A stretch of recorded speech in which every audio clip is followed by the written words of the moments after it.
Wisdom of Solomon chapter 17. For great are your judgments, and hardly to be described, therefore the unruly souls were wrong. For when the lawless thought to enslave the holy nation, shackled with darkness, fettered by the long night, they lay confined beneath their own roofs as exiles from the eternal providence.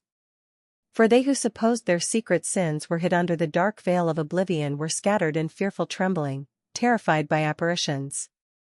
For not even their inner chambers kept them fearless, for crashing sounds on all sides terrified them, and mute phantoms with somber looks appeared.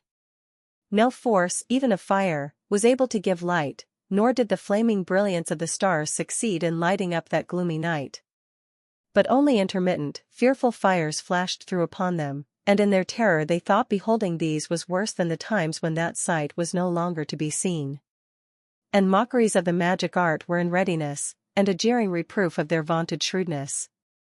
For they who undertook to banish fears and terrors from the sick soul themselves sickened with a ridiculous fear. For even though no monstrous thing frightened them, they shook at the passing of insects and the hissing of reptiles, and perished trembling, reluctant to face even the air that they could nowhere escape.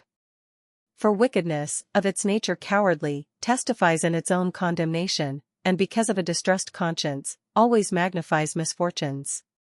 For fear is naught but the surrender of the helps that come from reason.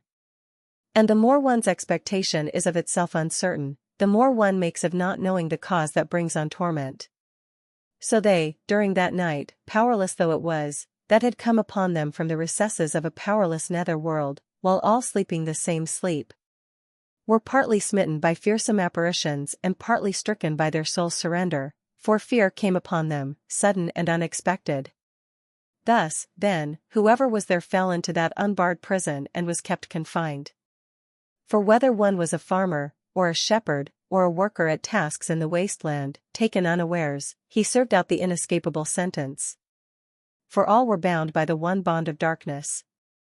And were it only the whistling wind, or the melodious song of birds in the spreading branches, or the steady sound of rushing water, or the rude crash of overthrown rocks, or the unseen gallop of bounding animals, or the roaring cry of the fiercest beasts, or an echo resounding from the hollow of the hills, these sounds, inspiring terror, paralyzed them. For the whole world shone with brilliant light and continued its works without interruption. Over them alone was spread oppressive night, an image of the darkness that next should come upon them, yet they were to themselves more burdensome than the darkness.